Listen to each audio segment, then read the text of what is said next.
You're listening to America's Web Radio on the AmericasBroadcastNetwork.com. Thank you for listening. 3 branches of government. They were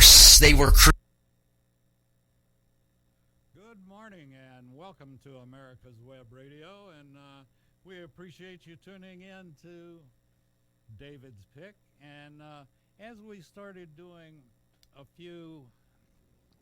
about 2 months ago, I guess it was now, but as we started doing back then, because of a good friend of mine that was in Nam and had been given more than a fair share of Agent Orange and was having some serious surgery on one of our Thursdays, and I started that day by asking everyone to that was listening to take a moment of silence and say a little prayer for my friend. And obviously it worked. He's doing fantastic, much better than expected, and he's talking, and they figured it would be months before he'd be able to talk, but he's talking. And so I think it's only fit that our guest today is a chaplain and was a chaplain in the Air Force as well.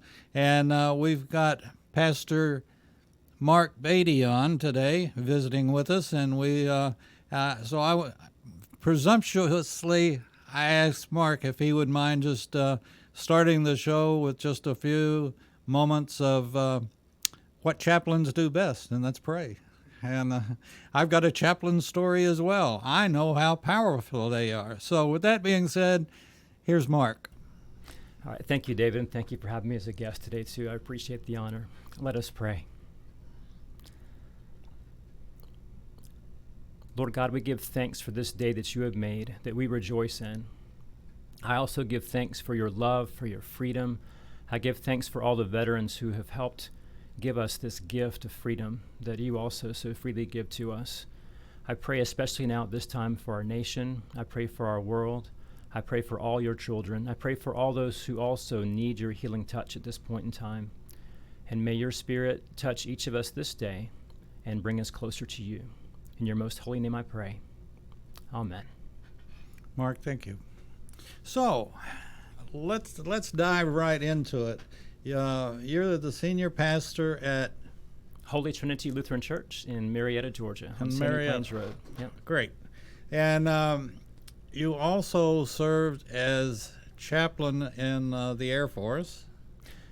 I was a chaplain candidate during seminary. Oh, It's okay. a strange category J reservist, but you got to be fully commissioned. I was a second lieutenant and served with chaplains for various temporary duties. And so served in several different Air Force bases while I was also in seminary, and was honored to be able to serve. That's very interesting. As I mentioned earlier, and I don't think I've told this story maybe once or twice before, but when I was on active duty in AIT, finishing, I'd done my basic and was finishing AIT with a week to go. My hometown in 1970 was hit by a really bad tornado, and we were coming back from we'd been on a bivouac for a week, and as we marched back in and we marched past the exchange PX, and they had papers outside. And the headline read Texas town hit by tornado, yada, da, da, da. And I looked at it and, my goodness, that's my hometown, It's where I'm from. And it was all of my infamous career on active duty was really bizarre, sort of, in that when I came back from basic and was starting my AIT, you started with lunch. And as I was standing in formation waiting to go and get in the chow line, a guy walks by, an E6 walks by, and he was looking at our name tags, and I looked at him and in sort of shock, and his name's Danny Nowak, and Danny and I had gone to high school together. Wow. And he had gone to Benning to Shake and Bake School and was headed to Nam after he did his tour with us and at Fort Ord, and he was my platoon sergeant. So that was sort of strange. And then, like I said, I see that our Danny's in my hometown had been hit by a tornado, and so I went to my lieutenant and asked him what do I needed to do to get out a week early, and he said, well, you have to talk to the CO. So the CO and I, we never had any problems. We just didn't always agree on things. But anyway, I went to him and he said, no, you got to finish out. You only have a week to go. That'll give you plenty of time to get home and stuff. But my dad had a lot of damage at some of his warehouses, and I don't know. I figured I've done my thing. Why do I need to stay one more week for really nothing, for a graduation ceremony that doesn't mean a whole lot? So anyway, to make a long story short, Danny said, why don't you go talk to the chaplain? And I went and talked to the chaplain, and in less than 2 hours, I was on a plane headed back to Lubbock, Texas. And he jumped over my CO, he jumped over everything else. And it's amazing what chaplains can do in the military, besides save lives and souls at the same time. So I respect all chaplains, no matter what service it is. So with that, thank you for coming in today, and we'll talk about the duties of the chaplain and how. And I have this thing about, I love veterans, and I always make it perfectly clear they have now labeled me and the rest of the folks like me as Vietnam veteran era vets. So I'm a Vietnam era veteran, and which means I didn't go to Nam. A lot of friends did, and a lot of friends are on that wall at Johns Creek, the healing wall. And you're the chaplain of the Johns Creek Vietnam Veterans Association, right? Yes, so for all veterans. We actually have even World War II vets too, Gulf War vets, all veterans, and of course anybody who served in any capacity. And Mike Mazzell is the executive director, president, and he is a super guy. And I went to their, they had a POW ceremony a couple of weeks ago, and POW MIA, and I went to it, and I don't know, I've kidded a lot of my friends, and they're gonna, one of these days they're gonna march in on me here, but I still, and I think ever since I was a kid, get chill bumps when I watch a color guard, and I've gotten to the point now that not only do I watch, but I also, for lack of better words, and maybe it's a wrong word, but pay homage to our flag and praise God that I've been fortunate enough to be born and live in the United States, and I think we have the greatest country in the world. And when our national anthem is played or the color guard goes by, I just, we're very fortunate. And I've had an extremely good life, great parents, and we're just lucky to live here. So, what made you? I've always wanted to ask, and maybe this is, I don't know if it's the right time or wrong time, but you had a calling to go into the ministry, and how did you decide that was what you wanted to do? How much time do we have, Dave? I'll try to give you kind of a shortened version. I actually was a pastor's kid, a PK, they might call us, and also an MK. I was a missionary kid. So I was born in Guyana, South America. Although I was born as an American citizen having American parents, that was my first country of origin. So I also know from personal experience and coming as a child the differences from America and various other countries and the preciousness of our freedom. I love Guyana too. I love my experience there. Love my experience in the Lutheran Church in Guyana as well. But it's amazing how many things we take for granted that are incredible gifts that we have in America that we shouldn't take for granted, that are incredible blessings. I actually wanted to maybe own a business or become a doctor when I was growing up. The last thing I wanted to do, I thought, was be a pastor. And one of the funniest things I still remember about, which is totally inapplicable today, it wouldn't even make a difference, but I remember asking my dad, and it was an important question to me as a child, because there were some people in our congregation asking, well, Mark, are you going to be a pastor like your dad? And every time I'd say no. And I finally asked Dad, I said, Dad, here's my big theological question. If I were to become a pastor, would it be okay if I wore blue jeans? And he said, no, son, you really need to wear some slacks. And I said, well, I'm not going to be a pastor. And of course, today, it varies a lot. You have a lot of formal service. You have very informal service and a lot more flexibility. So, I grew up, Sunday was, my parents made Sunday very special. We were Presbyterians, but they made it special. And I think from almost the time I was born until I left the house, on Sundays, that was a special day, and you did dress up.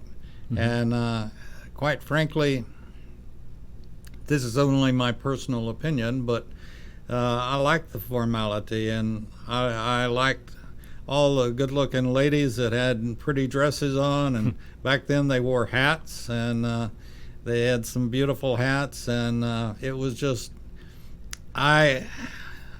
it's not that you can't pray in a foxhole, and a lot of people get religion in a foxhole, but at the same token, this has been a very,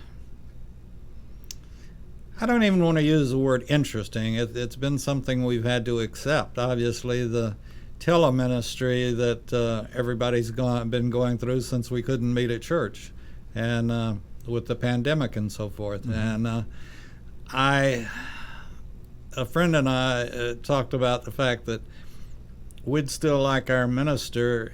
He's been doing his sermons, pre-recorded sermons, from his balcony or his back deck, and very informally dressed.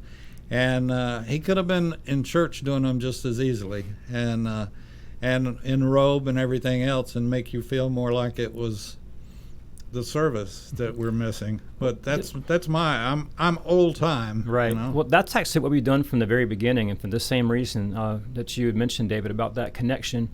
I think there were a lot of late night show hosts who were doing things from their homes and casually dressed, and I think some people thought it would be cool to try to do a similar thing. Yeah. Our thought was that people are used to worshiping in that sanctuary, and they miss being there, and they can't be together to begin with. So from the very beginning, we robed up and we came into the sanctuary, and even though it wasn't a live service, well, we recorded it actually live on Facebook. We figured out how to do that and juggled, because we weren't doing any Facebook Live or YouTube kind of streaming services prior to that. But we brought those live, the few worship leaders and the person doing the filming, to the people in the place where they were used to having worship in the sanctuary. That's good. That's the only thing we missed, though, is we couldn't have Holy Communion with them with that, but we were able to have all the other aspects of worship. So since March, since the first Sunday that we were away from church, we've been struggling through and slowly learning how to better and better do live service that way for Facebook Live. We had our first drive-through communion last Sunday, as a matter of fact, and I had to laugh, and that everybody has figured out how to make a buck out of the pandemic. And so you drive through, and I understand a lot of Presbyterian churches are using the same thing. It's a little plastic cup that holds a wafer, and then in the front of it is the, in our case, grape juice. And so you pull off the little cap and take out the wafer thing, and then have your liquid. But I applaud whoever came up with that idea, and nobody ever touches anything, and everybody is, into everybody else's safety, and I thought that was ingenious of whoever came up with that idea. And so we're now, that was the first communion we'd had in 7 months, I guess, at church, but it was in the parking lot, and it was a drive-through thing.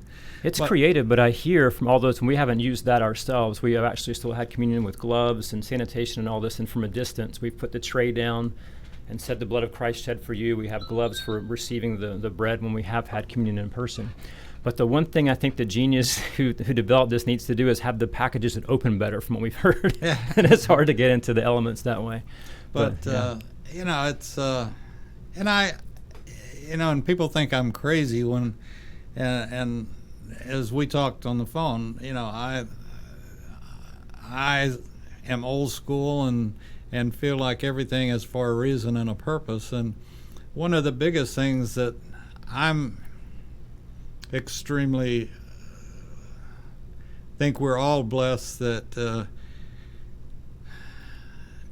because of the pandemic, it's brought families together in many different ways, and it's forced families, mothers and fathers in many cases, to see what public schools or private schools are teaching their kids. And even though you may have a stay-at-home mom or stay-at-home father or whatever, and before the pandemic they would go to school and participate and all this, but many of the parents didn't realize that our kids aren't getting history. And I personally think history is one of the most important things that kids can be taught. Everything from the Bible to history books and so it's given as I see the good out of the pandemic, it's given families a unity a forced unity that they might not have ever had.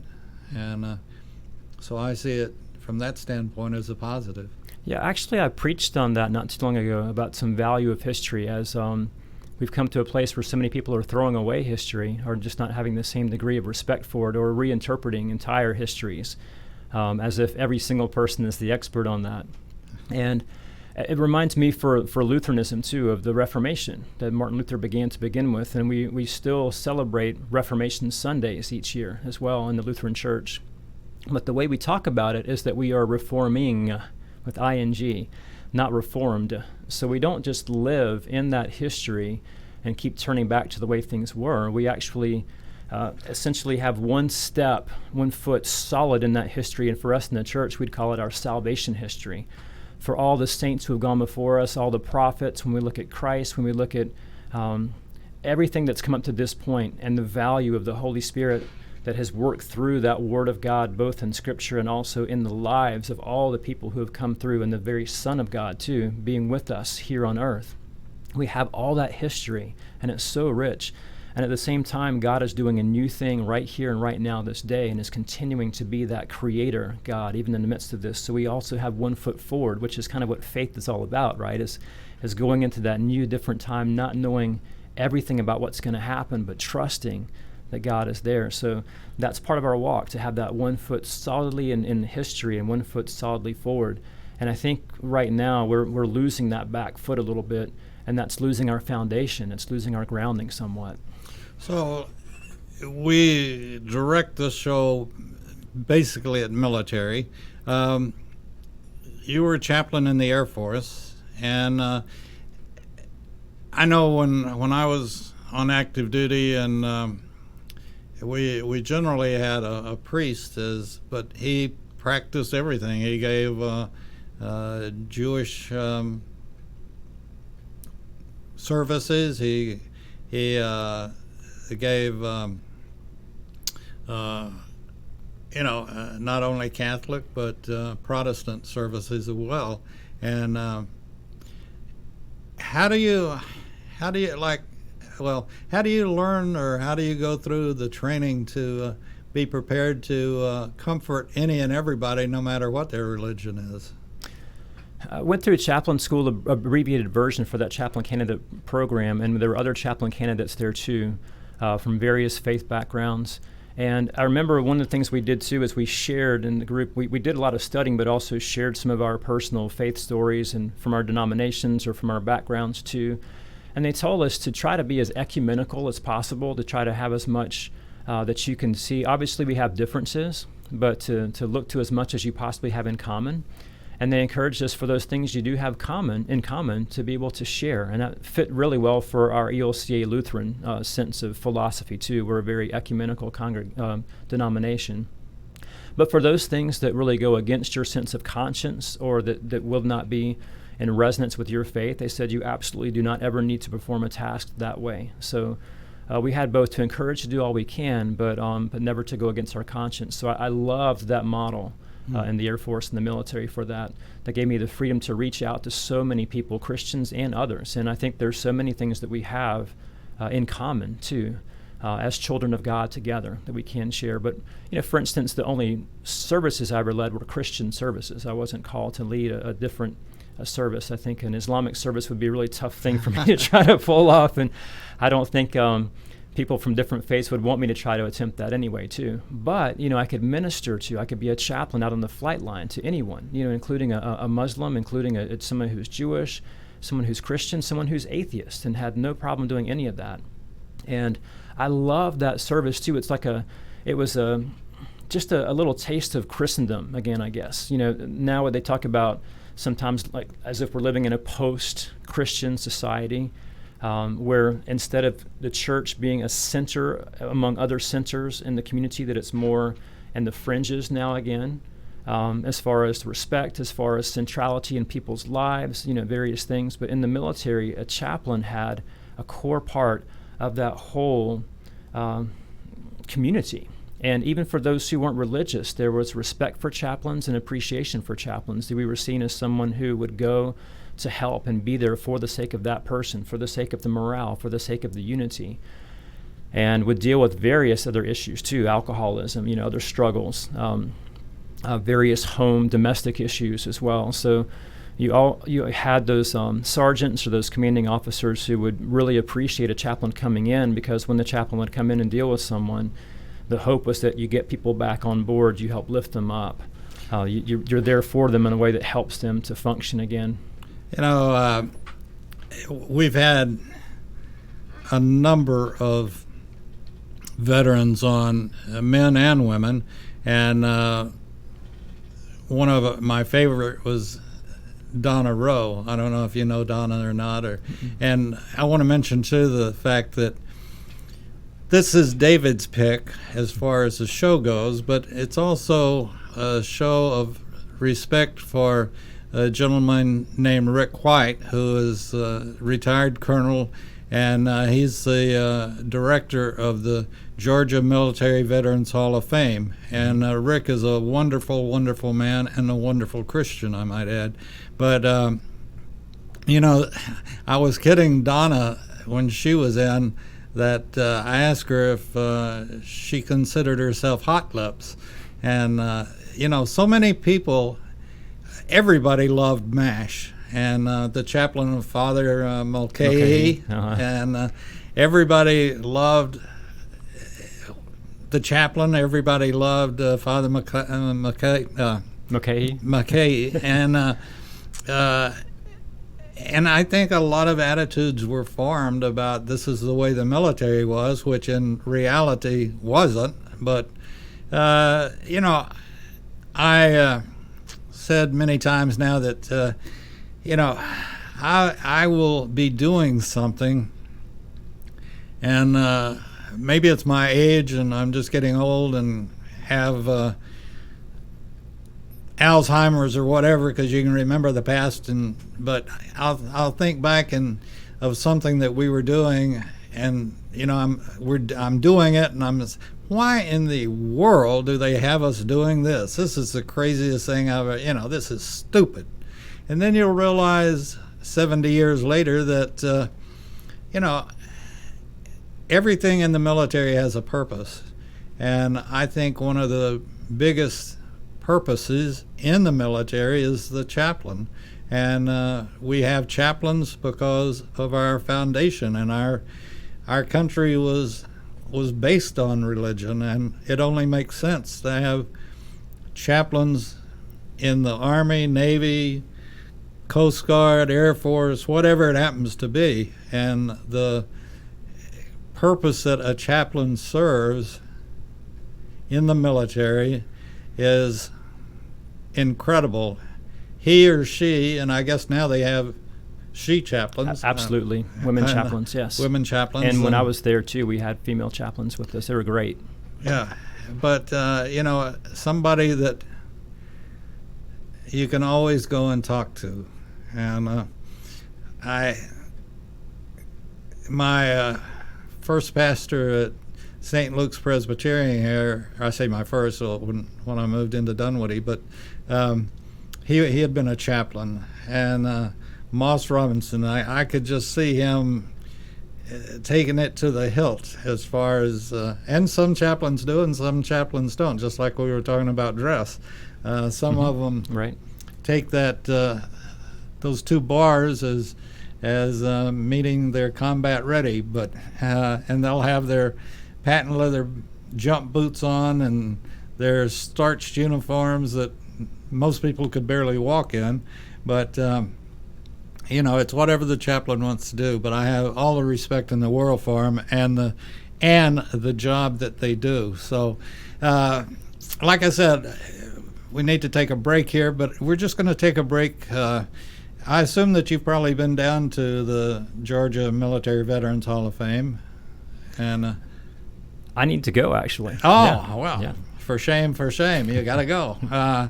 And take my kids, too. Oh, yeah, absolutely, and make a day out of it, because in the Floyd building where the Hall of Fame is, they have a very good restaurant, cafeteria-style restaurant there, and you can start in the morning, and it takes just about a full day if you really read and go through the whole thing. And it's great, folks. Please, if you live in Atlanta, put it on your to-do list to go downtown. The Floyd building is right across the street from the state capitol.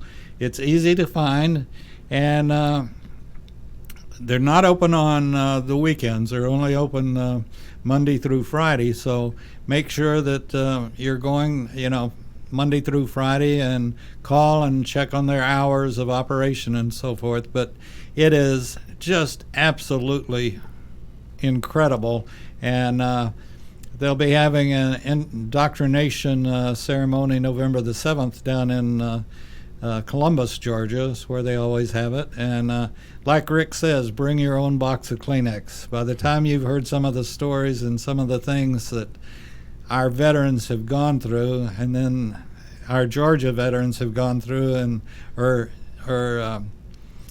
brought into the Hall of Fame, it's the induction ceremony is just, from what I understand, fantastic. With that being said, though, I want to go ahead and mention where I live is Johns Creek, Georgia, and a group of veterans got together, and if many of you remember it, the half size of the Veterans Wall, the Vietnam Veterans Wall in Washington, D.C., they had a replica of it that was 50% size that traveled all over the United States. And it went up for sale as they brought another one on. The worn one went for sale, and the Johns Creek Association, Vietnam Veterans Association, bought it and have given it a permanent home at Newtown Park in Johns Creek. And again, if you're in Atlanta and served or have friends or family that served, it's called a healing wall, and it has healed many, many people. And it's brought closure. And I don't know, do you know Roger Wise by chance? Everybody knows Roger Wise.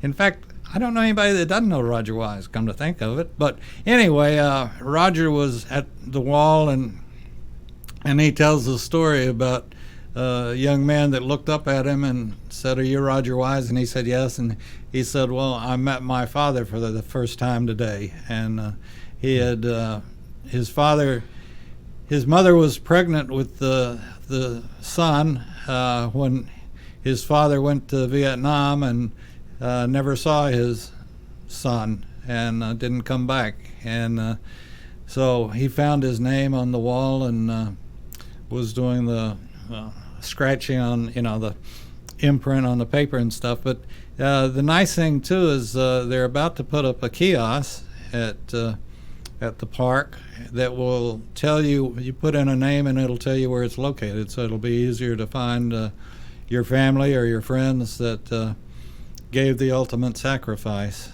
And it's just, I know I had a lot of friends that were in and some that didn't come back.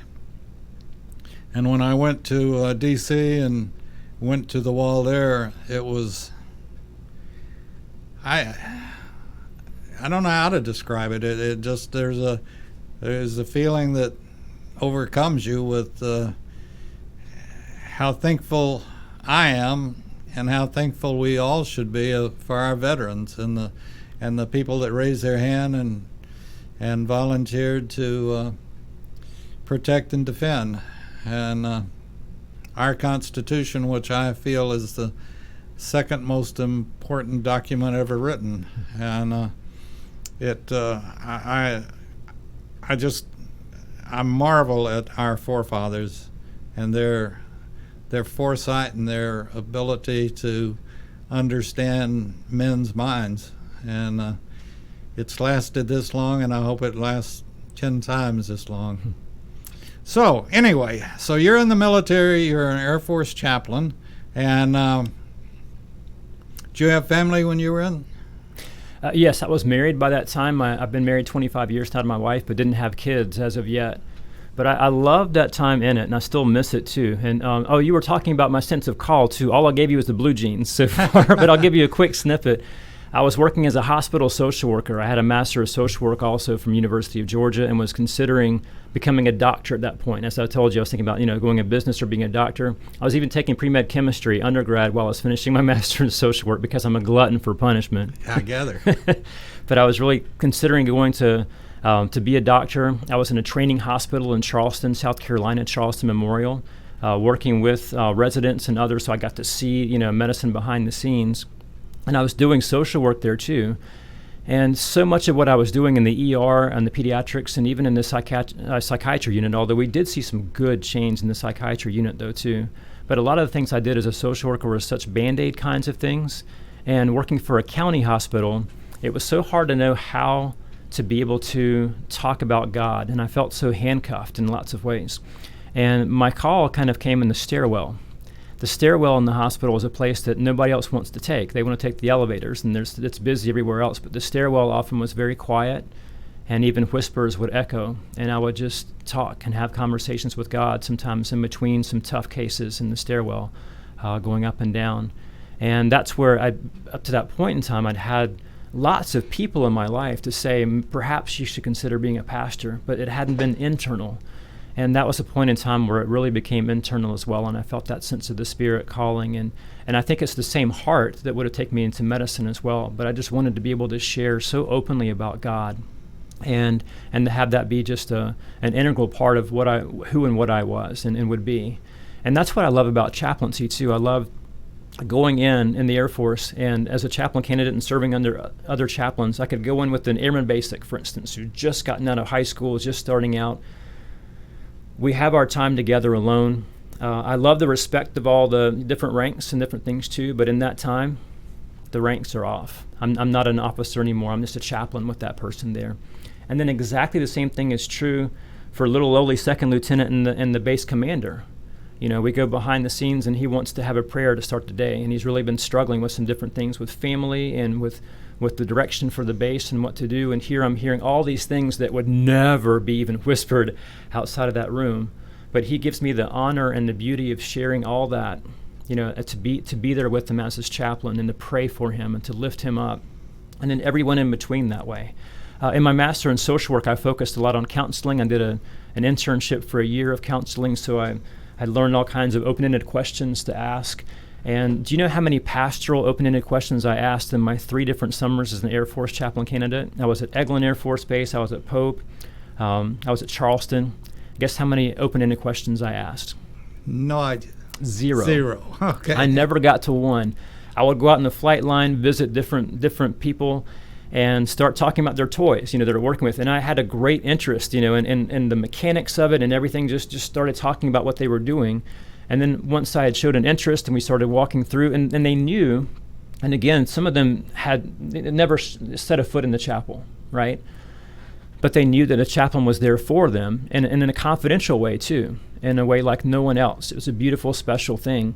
And after a while, I guess when they were ready, it was like a faucet, just turned on, and I would hear all about life and everything else, and more than I ever thought I would want to be able to know, but holding that precious time together with what they were going through and then praying for them. And then going on and having the same thing all over again with the next person. It was an incredible experience. I wish in our society we had a sense of that too. And I would never go around and try to make anyone talk with me either. It was that openness. So I wish we had that in our society here now, where you looked at pastors, you looked at our clergy, and you said, here's someone who was with me and for me in this community, where I can talk openly about God, and I can ask all these questions, and I can ask for a prayer. I can ask for the support whenever I possibly might need as we cross paths. And I think that's a big part of our call too. The whole time when Jesus is questioned, who is my neighbor? And he talks about the Good Samaritan and these people that cross on the path. And of course, the priests are some of the ones who cross by and keep going in that story. The priests and the religious folks aren't always the good guys in some of Jesus' stories. And that's a good mirror for us to hold up for ourselves too, for all of us to say, well, how are we following faithfully? But it turns out with this Samaritan who comes by and makes that difference by stopping and caring for the person and making sure they're good to go and providing a place to stay and all this, how is that a neighbor? It was a foreigner being a Samaritan. And we realize, I think, the moral of that story is the neighbor is the person whose path we cross. So it's anyone. It's not how they look. It's not how they speak. It's not where they're from. It's in life as a child of God. Anyone else whose path we cross is another child of God.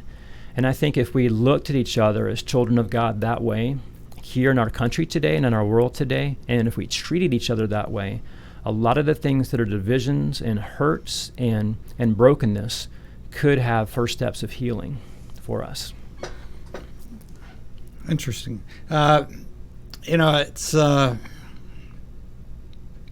like you said, the military, from my standpoint, I think everybody should go through the military of some shape, form, or fashion. And I'm very proud of and I mention him almost, every show just about. And that's my son that's a major in the Air Force.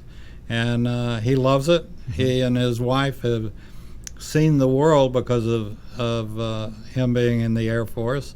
And now they've moved back to the States, and I haven't seen him any more here than I did when he was in Europe. But at the same token, there's a discipline, and like I said, I'll be doing something and realize, oh, well, that's the reason that they did this to me in the Army. And, the Army has had a long time to, I don't want to say perfect itself, but the military has had a long time to keep getting better and better, and there was a time that doing quote unquote social work in the military wasn't accepted, but now they realize the importance of the chaplain and the importance of particularly kids are away from home maybe for the first time and they don't have anybody to talk to, and they can always go and talk to the chaplain. And the minister at North Minister Presbyterian, where I've been going to church, has joined up, and I'm not sure how he has gotten in. He's a little bit old to go back to being in the reserves, but they let him back in as a chaplain, and he had been a chaplain in the Navy many years ago and decided he wanted to get back into uniform, and so he's going to be splitting duty between church and being a chaplain. So I salute him for doing that, and figuratively and literally. And if they would let an old person, it's very interesting too, and some of us have talked about it and some haven't, of the veterans that have been in here. And, we've talked about the Vietnam veterans have talked about, many of them literally did get foxhole religion, and that's when they thought there was a possibility of dying, and they pulled out their memories of going to church and everything else and renewed their relationship with God. And it's what I started to say is I don't think we've had a veteran in here, and some of them were even older than me, which is sort of amazing. But I don't believe one of the veterans that I've ever interviewed, if asked, wouldn't go back in a heartbeat, back into whatever service, whether it's Navy or Air Force or Marines or whatever. If they could get back in, even on and some of them have kidded about, well, at least I could go back in and I can type or whatever it might be. You don't have to be in great shape or to type or do this or do that. And yes, I would go back in and serve. And so I mention this always, is that there's no bigger fraternity or sorority in the world than the military. Everybody's involved, and everybody is there, just like the chaplains. You're working on the soul, whereas somebody else is protecting your back, and you're protecting somebody else's back. Right. And I mention this from the standpoint of the grandparents or parents or even the kids that might wind up listening to the show, that if they're looking for an occupation, they're looking for something to do after they graduate from college or high school or whatever, the military is an admirable and wonderful place to look. And my son graduated from Texas A&M, was in the Corps at A&M, and then ROTC, Air Force ROTC, and commissioned when he graduated, and been in ever since. And I expect him to come out with at least one star, if not a couple of them. But very proud of him. Yeah, well, it's interesting you mentioned, David, too, about your pastor, and you mentioned his age too. And I served in '96 to '98, so it's been a while since I've been in. But when you mentioned his age, my first things I was thinking was, maybe I can get back into even all these years later. So, yeah, I'm one of those as well. That now I have to say, for my church though, I would want to come back in the reserves. So if anybody listening with that, I love my call at Holy Trinity Lutheran Church. I really have a sense that God has placed me there and placed us there together. It's a beautiful and wonderful congregation, and I want to keep serving there and invite anybody who want to be a part of that to come and visit Holy Trinity too.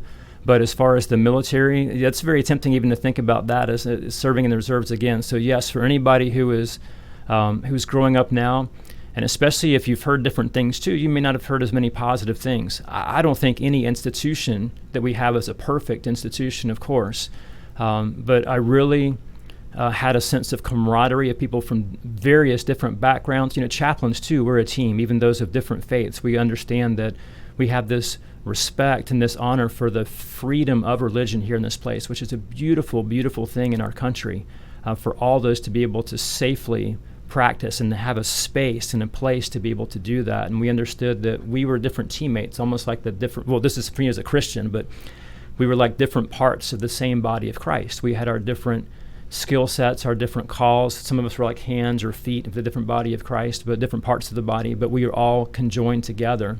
And so I loved that service. And I've loved the path, as I told you, ahead of time too, that I've taken in life and that God has blessed me with. So it's hard to want to change a thing looking back on it, knowing that God's been there all along. But if there's one thing I would do different, I would consider having more time in service in the Air Force and to come back as a full chaplain doing that. So, well, it's like I said, the military, in my opinion, has had a long time to perfect itself, and like you said, nothing's perfect, but at the same token, they keep improving themselves. Maybe that's a better term. But, sure. And I've made a lot of mistakes in my life, and and quitting my service was one of them, as I couldn't wait to get out and no more Saturdays and Sundays and all of this. But then it took me a while to realize how much I really missed it. And like you said, the camaraderie, the friends that you make. And I started to ask you a minute ago, when you were chaplain at the different bases that you served at, have any of the folks that you met there, have you all kept up with each other? I haven't, but it was great experience though. Well, you just, like you said, you don't know, you never know, and it's not in our hands of what path you're going to cross and whose path you're going to cross, or they'll cross in front of you or you'll cross in front of them. And I think that's, again, one area that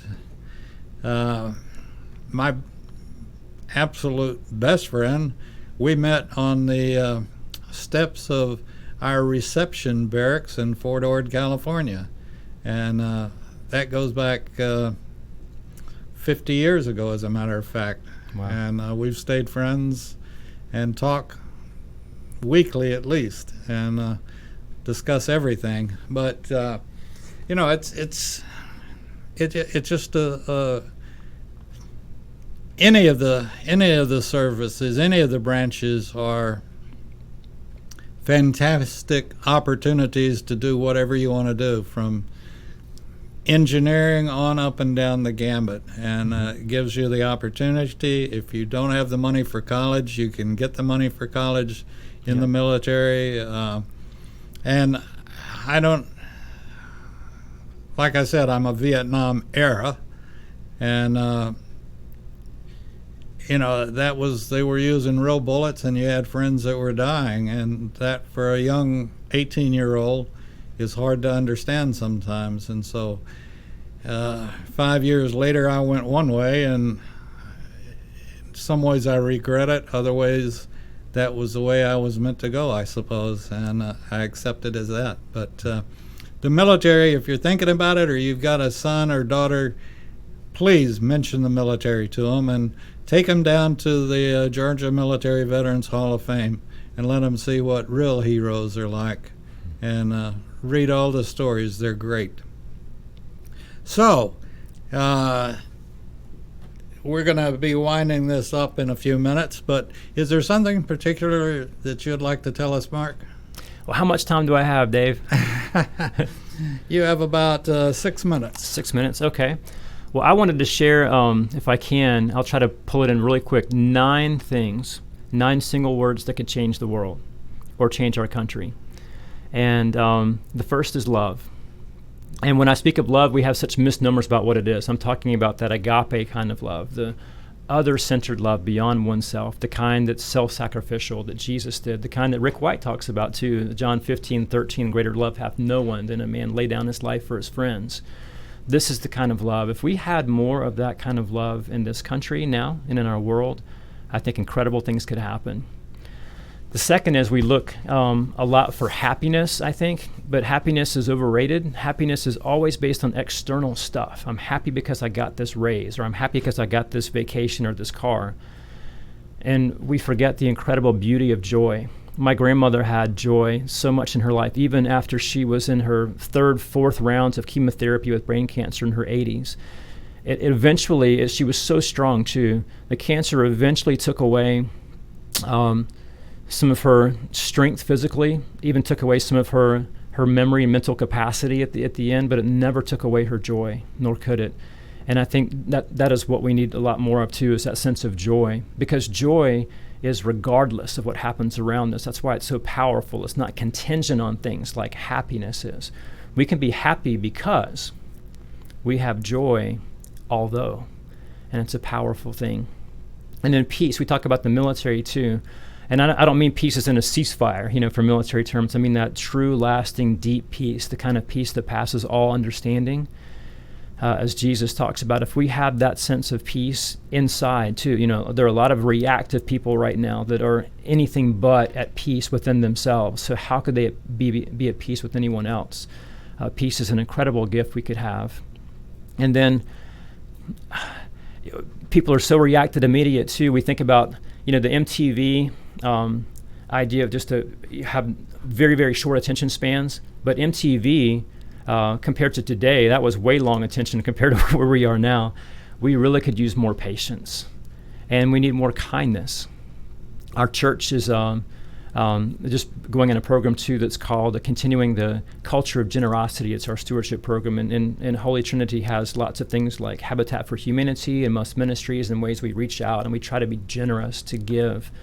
If we had more generosity and true generosity looking beyond ourselves, and generosity not just for the kind of person that looks like us or is like us, our kind of person. We see some of that today in the world, but if we reached out to others who are really, really different from us and were generous in that Samaritan kind of way, it would be beautiful. And in faithfulness, if we had faith beyond ourselves, we have fewer people going to church. Those who do go to church go less often, and people are putting faith in other things. They're making science almost into a religion, trusting things by faith instead of, I love science and I love the scientific method, but stay with the facts for that. Don't just go with what a person says, and if they're more persuasive, just to believe them because they have a title by their name. Do the research yourself for that. Faith should be in that realm of for us in the church, and to have something that is beyond just yourself that you believe in. And then gentleness. We are really rough around the edges right now with each other. We could afford a little more gentleness. And in the end, too, self-control. We need more self-control, and that's essential for all the rest. And what I've told you with that really is just Galatians 5:22. In contrast, the fruit of the Spirit is love, joy, peace, patience, kindness, generosity, faithfulness, gentleness, and self-control. For such things, there is no law against these. And I think if we had even some of that, and it's fruit of the Spirit, by the way. In the Greek, the word is singular. We think of it as being the different fruits of the Spirit, as if they're all these different things, but they're all connected in one. The Greek actually is fruit. So love is connected with peace, which is connected with self-control. And how could you truly, really love if you don't have self-control? How can you be patient without self-control? Self-control is one of the foundational ones for all. But we hear now, if you're not angry, if you're not furious, you're not listening, but if we're angry, we're simply reactive. We lost our focus to be able to think, our focus to be able to listen deeply to that still small voice of the Spirit. I don't think that's what we're called to be. So I think even if we reached out and prayed to God for just even some portions of this fruit of the Spirit, I think we literally could change our nation and world.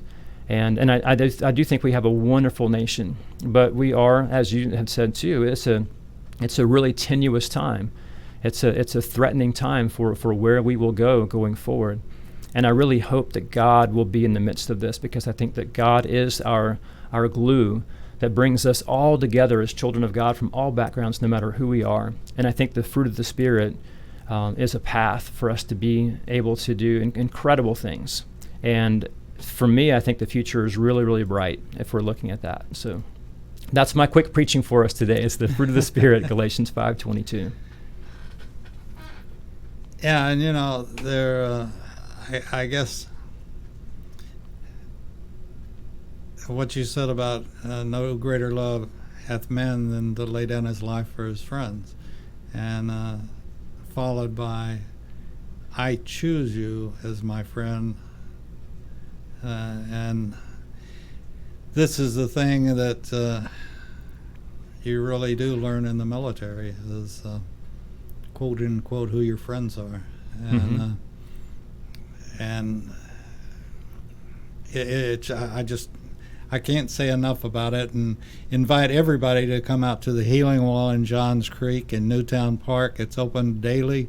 Or it's open 24/7, really. Yes, the wall that heals. Yeah, and there were various other cities across the country that bid on that wall, and it was Johns Creek that got that. So thanks so much for that Veterans Association, for our president, for the others who worked so hard to help make that happen too. And now we have, we have a great place to visit. That's a good place not just for Johns Creek, but for George and also for our country to come to that memorial walk as well as the wall that heals, and to.